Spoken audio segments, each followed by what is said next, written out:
مثل له ولا مثال له والصلاة والسلام على من لا نبي بعده أما بعد فأعوذ بالله من الشيطان الرجيم بسم الله الرحمن الرحيم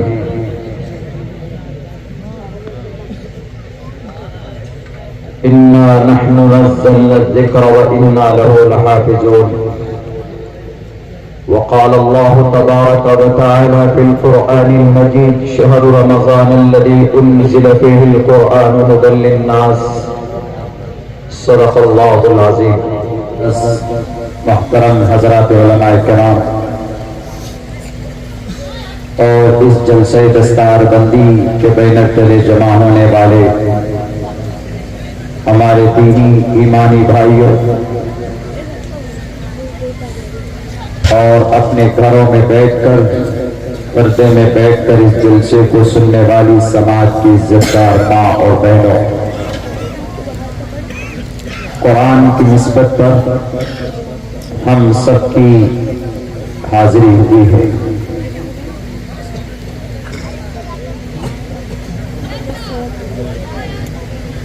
اس پورے برہمانڈ میں، پوری دنیا میں بہت ساری کتابیں پائی جاتی ہے، مگر کوئی کتاب مصدق نہیں ہے، مکمل نہیں ہے۔ اور اس زمین پر اگر سب سے محترم اور مبارک کلام، مکمل کلام اگر کوئی کتاب ہے تو وہ قرآن کریم ہے، قرآن پاک ہے۔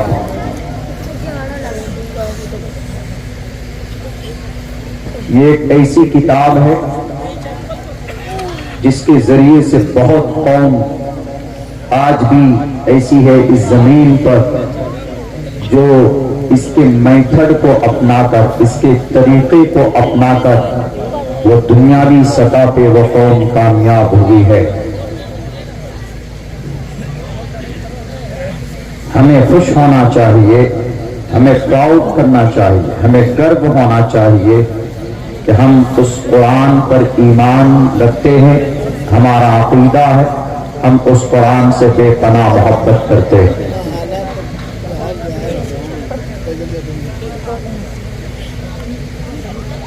یہ ایک ایسی کتاب ہے، صرف قرآن، ہر زمانے میں اس قرآن کو مٹانے، بدلنے، ختم کرنے کی کوششیں کی گئی، لیکن یہ قرآن 1458 سال پہلے 23 سال کی قلیل مدت میں Allah sent down to the earth to teach the people what is wrong, what is right by the last Prophet Muhammad sallallahu alaihi wasallam۔ اللہ کے نبی علیہ السلام کے ذریعے سے ان کے قلب اطہر پر اس قرآن کو نازل کیا۔ وہ قرآن آج بھی اسی شکل میں موجود ہے جو اب سے 1400 سال پہلے اللہ نے نازل فرمایا تھا۔ اسی تعلق سے میری بات ہو رہی تھی، آسام میں تو ایک صاحب سوال کرتے ہیں کہ مولانا قرآن کی حفاظت اللہ کرتا ہے، آئی انڈرسٹینڈ، سمجھتے ہیں ہم اس بات کو، لیکن آپ لوگ حدیث کو بھی مانتے ہیں۔ قرآن کے بعد آپ کے یہاں سب سے بڑی کتاب، سب سے محترم کتاب بخاری شریف ہے، مسلم ہے، ترمذی ہے، ابو داؤد ہے، نسائی ہے، ابن ماجہ ہے، یہ سب کتابیں ہیں، اور ان کو بھی بڑھ چڑھ کر آپ لوگ پڑھتے پڑھاتے ہیں۔ قرآن کی حفاظت اللہ کرتا ہے، سمجھ میں آتا ہے، اِنَّا نَحْنُ نَزَّلْنَا الذِّكْرَ وَإِنَّا لَهُ لَحَافِظُونَ، لیکن حدیث کی حفاظت کون کرتا ہے؟ اس کا تو کوئی تذکرہ نہیں ہے، اس کا تو کوئی وعدہ نہیں ہے۔ قرآن کی حفاظت کے لیے اللہ نے تاکید در تاکید الفاظ کا استعمال کیا، اِنَّا نَحْنُ نَزَّلْنَا الذِّكْرَ وَإِنَّا لَهُ لَحَافِظُونَ، ہم نے اس قرآن کو اتارا اور ہم ہی اس کے محافظ۔ اس قرآن میں ہے کیا؟ سوال کرو جاننے والوں سے، تمہیں پتا چلے گا۔ آج ہم قوم، مسلم قوم، قرآن کی بہت ساری باتیں جس پر ہم عمل نہیں کرتے ہیں، اور جس کی وجہ سے اللہ تبارک و تعالیٰ نے ظالموں کو ہم پر مسلط کیا ہوا ہے، وہ ہماری بے عملی کی وجہ سے۔ قرآن کہتا ہے فَاسْأَلُوا أَهْلَ الذِّكْرِ إِن كُنتُمْ لَا تَعْلَمُونَ، جن چیزوں کو نہیں جانتے ہو سوال کرو اور اس پر عمل کرو۔ نالج کا حاصل کرنا ضروری ہے، اور نالج کے ذریعے سے انسان مہان بنتا ہے۔ دھرتی پر رہ کر کون سا کام تمہیں کرنا ہے، کون سا نہیں کرنا ہے، یہ تم کسی کے کہنے پر فیصلہ مت کرو، بلکہ تم اپنے شاستر کو خود سے پڑھو۔ جب تک تم پڑھو گے نہیں تو ریالٹی تم کو حقیقت کا پتہ نہیں چلے گا کہ حقیقت کیا ہے۔ کاریہ اکاریہ، کون سا کام سماجک ہے، کون سا کام اسماجک ہے، اس لیے تم کو پڑھنا ضروری ہے۔ شریمد بھگوت گیتا کے 9ویں ادھیائے کا یہ 23 اور 24واں شلوک کے اندر شری کرشن جی نے بہت خوبصورت پیغام دیا، اور یوں بھی کہا کہ جو انسان جان کر عمل نہیں کرتا ہے، یا شاستر ودھی متسرجے ورتتے کام کارتا نہ سسدھم واپنتی نہ سکم نہ پرامگتی، اس کو دنیا میں سکھ نہیں پراپت کر سکتا، نہ پرامگتی، مرنے کے بعد اس کو پرم پد تو مل ہی نہیں سکتا، یعنی اس کو بڑی کامیابی نہیں مل سکتی، مرنے کے بعد جنت نہیں مل سکتی، اس کو سورگ نہیں جا سکتا وہ انسان۔ قرآن ہمارا تصدیق کرتا ہے، ہمارا قرآن ایسا ہے اس کو کسی منتر اشلوک کی ضرورت نہیں ہوتی، یہ خود مصدق کلام ہے۔ ہمارا قرآن تصدیق کرتا ہے لا یؤمنون حتی یحکموک فیما شجر بینہم، کہ اے مسلمانوں اگر تمہارے فیصلے قرآن و سنت کے مطابق نہ ہو، تمہارا کام تمہارا عمل قرآن و سنت کے مطابق نہ ہو، لا یؤمنون، یو آر ناٹ مسلم، تم مسلمان نہیں۔ ضرورت پڑے ڈائریکٹ قرآن و شریعت کی طرف پہنچو، علماء کے پاس جاؤ، فَإِن تَنَازَعْتُمْ فِي شَيْءٍ فَرُدُّوهُ إِلَى اللَّهِ وَالرَّسُولِ، اللہ اور اس کے رسول کی طرف جاؤ۔ آج آپ کی شریعت کے خلاف، آج آپ کے مسئلے کے خلاف قرآن و سنت میں جو مسائل پیش کیے گئے، مروجہ زندگی جو ہم گزارتے ہیں اس کے خلاف قوانین بن رہے ہیں سمویدھان کو بالائے طاق رکھ کر، اس کی وجہ یہ ہے کہ مجرم پہلے یہ قوم کے افراد ہیں۔ ہم نے ان سے کہا کہ جناب ایسا ہے کہ قوم اگر نہیں عمل کر رہی ہے اس پر وہ ایک الگ مسئلہ ہے، لیکن اس قرآن کی حفاظت اللہ کرتا ہے۔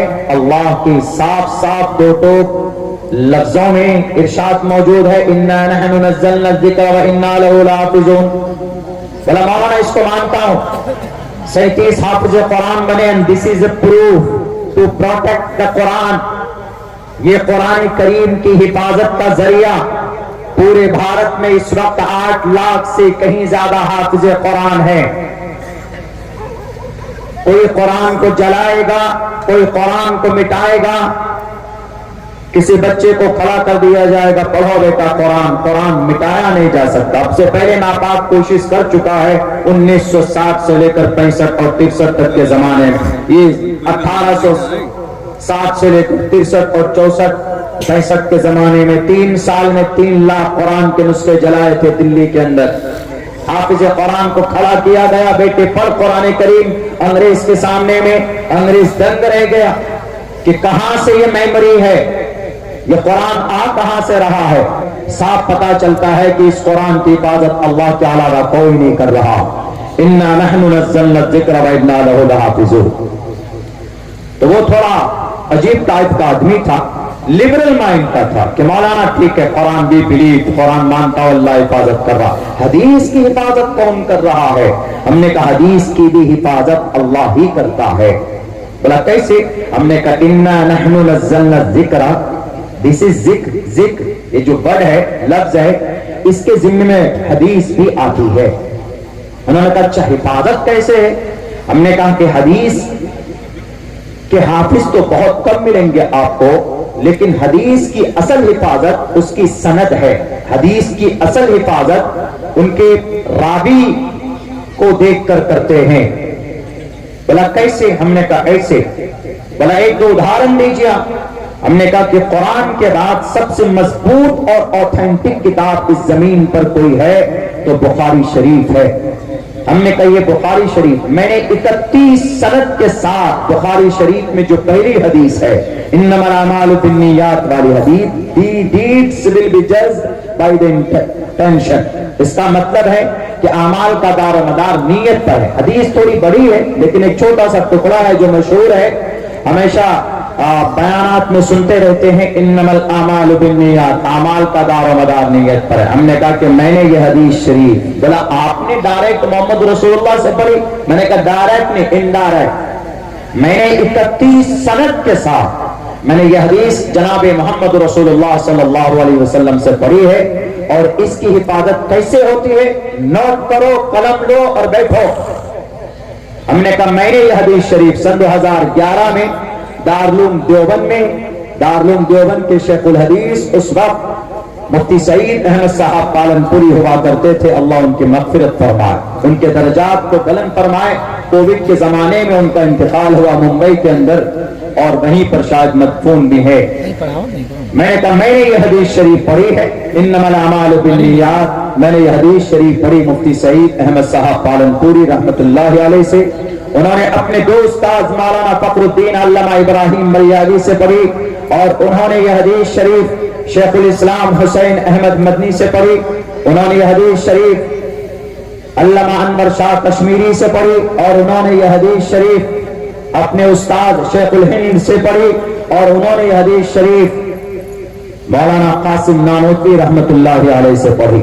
مولانا قاسم نانوتوی جو ایک طرف فریڈم فائٹر بھی تھے, سوتنتر سینانی بھی تھے اور دوسری طرف ایک عاشق رسول بھی تھے.